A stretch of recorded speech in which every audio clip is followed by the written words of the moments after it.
The glass cracked first. Not the alarm. Not the screaming. The glass. A floor-to-ceiling window on the 40th floor of Hargrove Tower splitting from the heat of a fire 2 floors below. The sound tearing through the Chicago night like something that was never meant to break finally breaking. Then the alarm came. Then the smoke. Then the screaming of 24 adults who had spent their entire lives believing that enough money could keep the worst things from happening to them. And through all of it, one pair of small worn sneakers moved steadily through the smoke-filled corridor. Not away from the fire. Toward it. A 10-year-old boy. A too-big blue shirt gray with ash. Eyes forward. Jaw set. His mother's voice living inside his chest like a second heartbeat. This is the story of Marcus Jerome Williams. South side of Chicago. A boy the school system called a failure. A boy the housing system threw into the street. A boy a government car took from his mother's arms on a rainy Tuesday morning while she stood in the rain with her hand raised long after the car had gone. And the night he walked into a burning building and brought 22 lives out on his 10-year-old shoulders, including the lives of the men who called his poverty a punchline 2 hours before the fire started. If you are new to this channel, welcome. Hit that subscribe button right now because this is exactly the kind of story we tell here. Stories about the people the world almost missed. Now let's go back to the beginning. Let's go back to Diane. Diane Williams woke up at 4:45 every morning. Not because she wanted to, because the math required it. She was 32 years old with deep warm brown skin, large dark brown eyes that carried more than any one person should carry, and natural black hair pulled back in a low bun, because she had not had time for a mirror in 3 years. She worked 3 jobs. Morning shift at a hospital laundry facility on the west side. 6 hours pulling industrial sheets from machines that breathed steam into her face. Evening shift waitressing at a Michigan Avenue diner where customers looked through her like glass and left $2 tips on $40 checks. Weekend shift cleaning offices in a loop skyscraper where she vacuumed carpet in rooms where people made more in a single phone call than she made in a month. She did all 3 without complaint. She did all 3 for Marcus. Marcus Jerome Williams was 10 years old with warm medium brown skin, large expressive dark brown eyes, a gap-toothed smile that appeared rarely but completely, and a mind that operated on a frequency the world around him had not yet learned to receive. His bedroom wall was covered floor to ceiling in engineering diagrams, building blueprints, structural cross-sections of famous skyscrapers, and fire evacuation maps cut from old safety manuals he found in recycling bins. He read structural engineering textbooks at breakfast. He drew building layouts in his homework margins. He had once reorganized the emergency escape route map in their apartment hallway because the existing one was inefficient and Marcus Williams could not walk past inefficiency without correcting it. Nobody called this remarkable. The school called it something else entirely. His teacher sat across from Diane on a Thursday afternoon and used words like disengaged and academic deficiency and parental support concerns while through the classroom window Diane could see Marcus in the yard explaining what appeared to be a drainage system diagram to a younger child who was listening with complete absorption. She wanted to say, "Look at him. Just look at him. That child is not disengaged. That child is bored. Your classroom is not big enough to hold what is inside him." She said, "I'll talk to him." She rode the bus home with the formal letter in her bag and stared at the window and did the math again. The math that never worked. The math she had been doing every night for 2 years on receipts and envelopes and the backs of Marcus's old homework sheets. It still did not work. Then the second week of November arrived and took the best-paying job with it. She had not meant to fall asleep. She had sat down in the hospital break room at 5:15 in the morning between 2 loads, closed her eyes for what she intended to be 3 minutes, and woken up 47 minutes later to her supervisor standing in the doorway with an expression that had already made its decision. "Diane, this is the 3rd time this month. Mr. Okafor, I am so sorry. I haven't been sleeping. Marcus's school has been sending letters, and the rent is 3 weeks behind, and I just sat down for a... I understand." He said it quietly, almost kindly, which made it worse. "But I cannot keep making exceptions for the early shift. I need people I can depend on." She sat very still in that plastic chair. "Please," she said. She hated the word even as it left her mouth. She had spent 10 years building a life where she would never need to say that word to anyone. "Please. I have a son.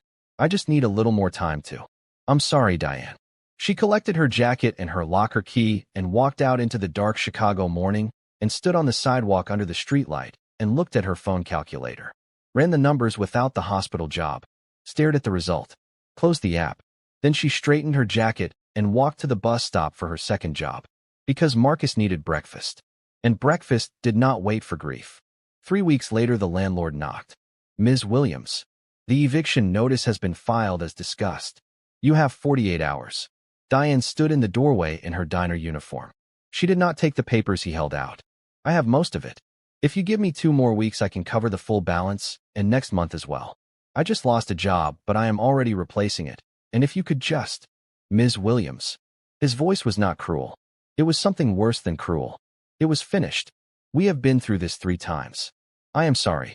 He set the papers on the floor inside the door because she would not take them. Then he walked down the hallway and did not look back. Diane closed the door. She stood in the hallway with her back against it and looked at the wall opposite. At the emergency escape route map Marcus had reorganized months ago. At his neat penciled arrows pointing toward the safest exits. She had laughed at that when he did it. Stood there with her hands on her hips, pretending to be exasperated while he explained with complete seriousness why the original arrows were pointing people toward the slower route. She pressed both hands over her mouth. And she slid down the door until she was sitting on the hallway floor. And she wept. Not silently this time. Not with the faucet running. Not hidden in a bathroom stall. Just on the floor of a hallway she had 4 days left to stand in. With Marcus's careful penciled arrows above her head pointing toward exits she could no longer see. She was still sitting there when Marcus appeared from his bedroom. He had heard everything. He always heard everything. He crossed the hallway in his socked feet and sat down beside her without a word. He did not ask questions. He did not cry. He leaned his body against hers and took her hand in both of his and held it. They sat on that floor together for a long time. Neither of them speaking. Neither of them needing to.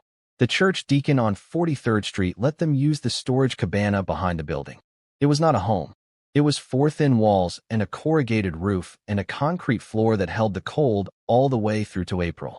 But it was shelter, and shelter was what they had, so Diane made it into something. She hung a blanket across the middle. Sleeping side. Living side. She ran an extension cord from the church for a small electric heater. She set Marcus's books on a plank across 2 plastic crates. She made it work the way Diane Williams had always made things work, through the specific genius of a woman who has nothing and refuses to let nothing be the last word. But the rain came through the roof in 3 spots. They knew which 3. They had learned them the first night. They kept buckets there permanently now. One night at 2 in the morning, Diane woke to the sound of rain on the corrugated roof and rain in the 3 buckets and Marcus's quiet breathing beside her. She lay still and looked at the ceiling and listened to all of it and let herself think, just for that one dark moment, that she did not know how much longer she could hold this together. Just that one moment. Then she put it away, because Marcus needed her whole. What she did not know lying in that cabana listening to the rain, what she could not have known, was that the worst thing was still ahead of her, that the hardest morning of her life was still 6 days away, that a woman with a clipboard and a tired face was going to knock on the cabana door on a Tuesday and say words that Diane had never once allowed herself to imagine hearing. The social worker was not cruel. She was procedural. She was tired and overworked and operating inside a system that ran on forms and thresholds and criteria that had no column for love. She looked at the cabana. She looked at Marcus. She looked at Diane. She clicked her pen. Ms. Williams, I understand you are doing your best. He is healthy, Diane said immediately. He is eating every day. He is going to school. He is. The school has filed a secondary welfare report alongside the housing situation. Together they create a threshold that I am required by law. The school, Diane said. The word came out like something breaking. The school that cannot see that my son is brilliant? That school filed a report about my son's welfare. Ms. Williams. He reads structural engineering textbooks for pleasure. He is 10 years old, and he can tell you the load-bearing capacity of every building on this block. The school calls him disengaged because he is bored. He is not failing. Their curriculum is failing him. And you cannot take my child because a teacher checked the wrong boxes on a government form. Her voice was shaking now. She had not planned for that. The social worker was quiet for a moment. Something moved behind her eyes. Something human trying to breathe inside the procedure. This is temporary, she said quietly. You stabilize your housing situation, and we begin reunification immediately. It can move very quickly if temporary. Diane said the word the way you say a word when it has lost all meaning. She turned to Marcus. He was standing in the corner, holding his library engineering book against his chest with both arms. The posture of someone holding the one thing they are certain of when everything else has become uncertain. His chin was trembling. His eyes were dry. He was holding them dry the same way Diane had always held hers dry in public, through sheer inherited will. She crossed to him, held his face in both hands, her thumbs on his cheekbones, his dark eyes looking straight into hers. Marcus Jerome Williams. Listen to every single word I say. Mama, his voice broke on the word. You are brilliant. You hear me? You are brilliant, and you are worthy, and you are so loved that there is not a word in any language big enough for it. This is not the end of our story. This is a hard chapter. And hard chapters end. How long, Mama? He was whispering now. How long is the chapter? She looked at him for a long moment. She wanted to tell him the truth. She wanted to tell him she did not know. She wanted to tell him that she was terrified in a way that had no name. Not long, she said. I promise you. Not long. She held him one last time, her arms around his small shoulders, his face pressed into her neck. She memorized the weight of him, the specific weight of her son in her arms, the way you memorize something you are terrified of forgetting. Then the social worker guided Marcus gently toward the car. He went without fighting, because Diane had raised him to carry himself with dignity, even when dignity was the only thing left. But at the car door he stopped, turned back. Diane was standing in the doorway of the cabana, diner uniform, low bun, hands at her sides, rain beginning to fall. She raised one hand. He raised his. The car pulled away, and Diane stood in the rain with her hand raised long after the car had turned the corner, long after the street was just a street again, long after there was nothing left to reach toward. Then she lowered her hand and went to find a fourth job, because the apartment deposit was not going to wait for grief. 6 weeks later, a nonprofit called Bright Futures Chicago selected Marcus as their youth scholarship recipient for their annual gala. The event was held at Hargrove Tower on Wacker Drive, 40 floors of glass and steel owned by billionaire Richard Hargrove, who had more money than he had ever found a worthy use for. The Foster family brought Marcus. He arrived in his blue button-down shirt, the one Diane had ironed before everything fell apart. He reached into his pocket before walking through the doors, took out her photograph, looked at it, put it back, and walked in. Richard Hargrove was 58 years old with pale skin, silver hair, a broad jaw, and the specific confidence of a man who had spent his entire life expanding into every available space.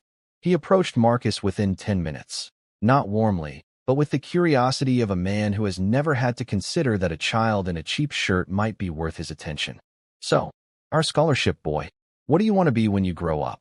A structural engineer and emergency systems architect, sir. Hargrove blinked, then smiled. The smile of a man who has already decided the answer is charming and small. Ambitious, for someone in your current situation. The pause after situation lasted exactly 1 beat too long. Some adults nearby shifted uncomfortably. Marcus said nothing. He had Diane's voice in his chest, and it was louder than every person in that room. Then pink sneakers appeared. Olivia Thomas was 7 years old, fair-skinned, green-eyed, light brown hair in 2 braids, entirely fearless in the way only 7-year-old girls who have not yet learned to be afraid can be fearless. She walked directly to Marcus and sat beside him like she had been looking for him specifically. I like your shirt. Blue is my favorite color. Marcus looked at her, surprised. Thank you. What are you staring at up there? He had been studying the ventilation grills near the ceiling since he arrived. The spacing was wrong for the floor area. In a fire, the smoke extraction would be significantly below code requirement. He told her this. She stared at him for 2 full seconds. You are the most interesting person I have ever met, she said. And my dad takes me everywhere. Her father appeared 12 minutes later. Thomas Sr., narrow-faced, silver glasses, navy suit. He placed his hand on Olivia's shoulder and looked at Marcus the way people look at something they have decided in advance not to engage with. Olivia, come join the other children. But Dad, Marcus knows that the ventilation in this building is. Olivia. She stood slowly, straightened her dress. Then she turned to Marcus with her chin up and said it at full volume in a room full of people who had already decided what he was worth. I think you are the smartest person in this room, including every single adult. Then she walked away with her father. Marcus pressed his hand over his shirt pocket, over the photograph, over his heart, and breathed. It started at 9:47, not with the alarm, with a sound from below, low, structural, the sound of something load-bearing giving way 2 floors down. Then the lights flickered. Then the alarm, not a test chime, but the full screaming declaration of a building that has run out of polite ways to tell you it is on fire. Smoke poured under the corridor doors.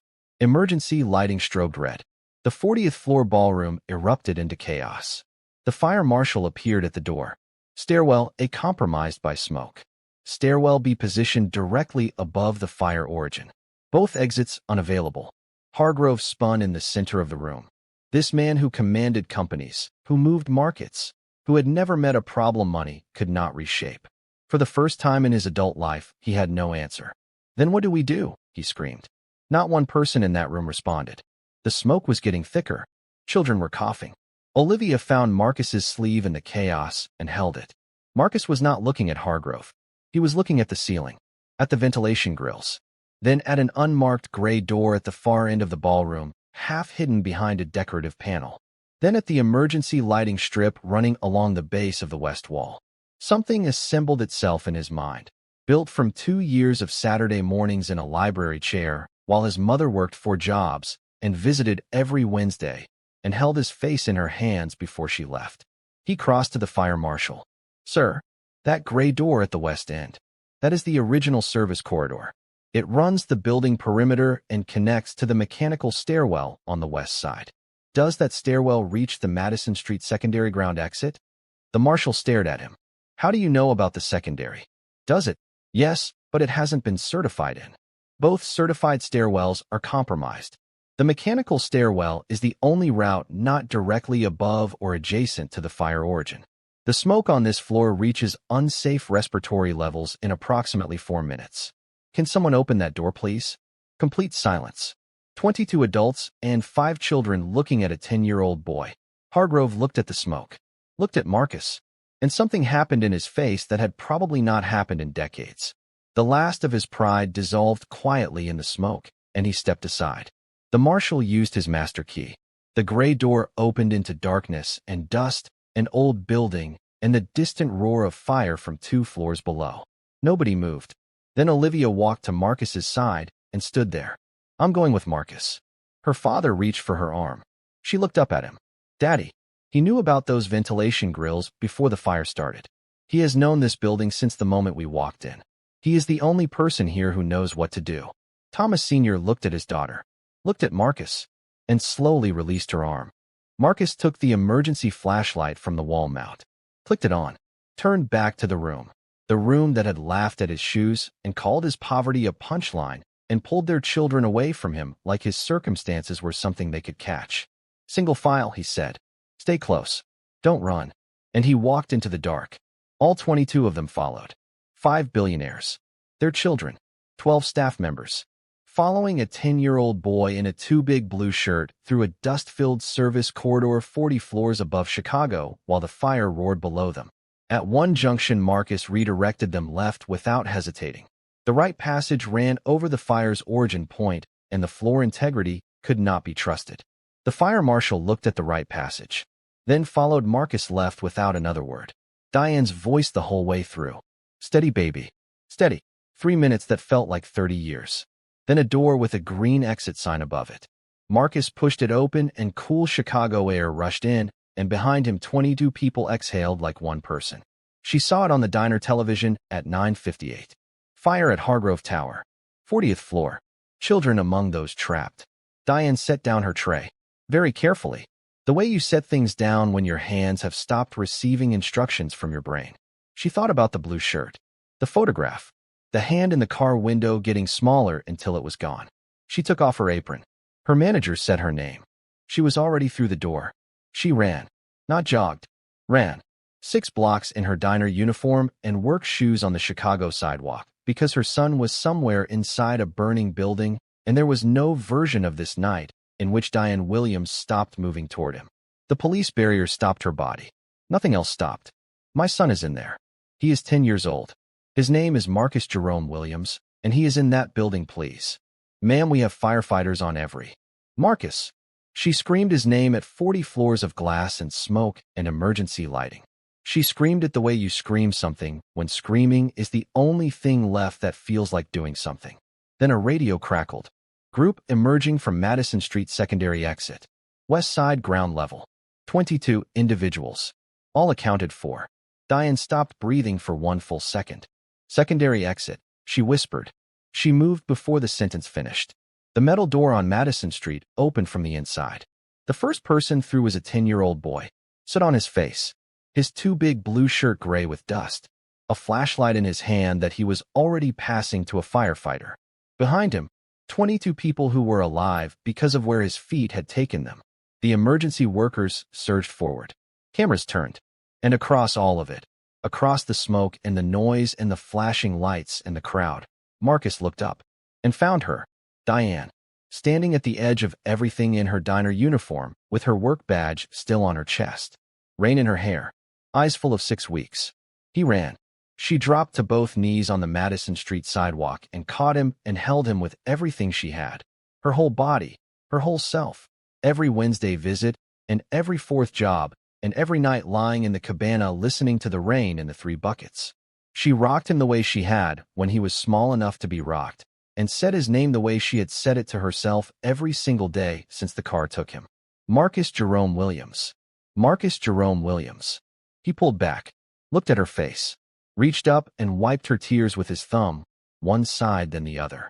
Mama, he said. I knew the building. She laughed so hard the tears came faster. I know, baby. I know you did.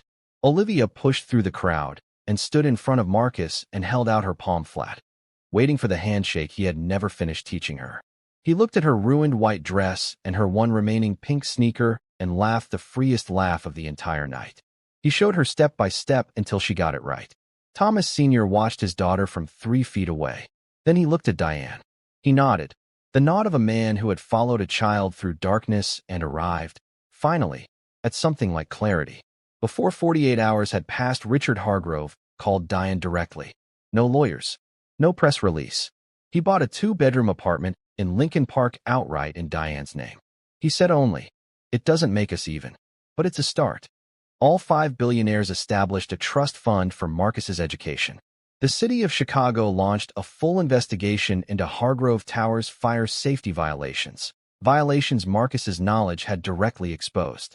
The foster care reunification was processed in 11 days. 3 months later, on a Tuesday morning, Diane turned a corner on Michigan Avenue and stopped. A billboard above her. Massive. Unmissable. Marcus's face. 10 years old. Gap-toothed smile. Dark brown eyes looking out over the city that had evicted them and separated them and underestimated them at every single turn. Chicago's bravest. Marcus Jerome Williams. Age 10. She stood on that sidewalk while the morning commuters moved around her, and she did not move. She looked up at her son's face for a long time. Long enough for 3 green lights to come and go without her crossing. Then she touched the small locket at her collarbone. The photograph, now framed, the 2 of them at the park on his 5th birthday, and she whispered just to him, just to the face 6 feet above Michigan Avenue, just to the boy she had carried through every hard chapter of a story that was nowhere near finished. I told you, baby. I told you. In a classroom at a Chicago STEM academy, Marcus sat by the window and drew in his notebook. A blueprint. A redesigned emergency evacuation system for a 40-floor building. More efficient, for minutes faster, better in every way the original was not. He labeled it at the top in his small, precise handwriting. Project Diane. For my mama, who never stopped believing. He looked out at the Chicago skyline. All those buildings in the afternoon gold. All those floors full of people who had no idea what held them up. He knew. He had always known. He just needed the world to catch up. Diane's voice came in warm and certain as a heartbeat. You are not where you come from, baby. You are where you are going. If this story moved something in you, if you felt Diane standing in that rain with her hand raised, if you felt Marcus in that dark corridor with his flashlight and his mother's voice, please share this video with someone who needs to hear it today. Hit the like button right now. Drop a comment below telling us which moment broke you open the most. Subscribe to this channel because every single week we tell stories like this. Stories about the people the world almost missed. Stories that remind us what human beings are actually made of. Don't miss the next one. Some children are not born into privilege. They are born into purpose. Don't you ever overlook them. Worth more than gold.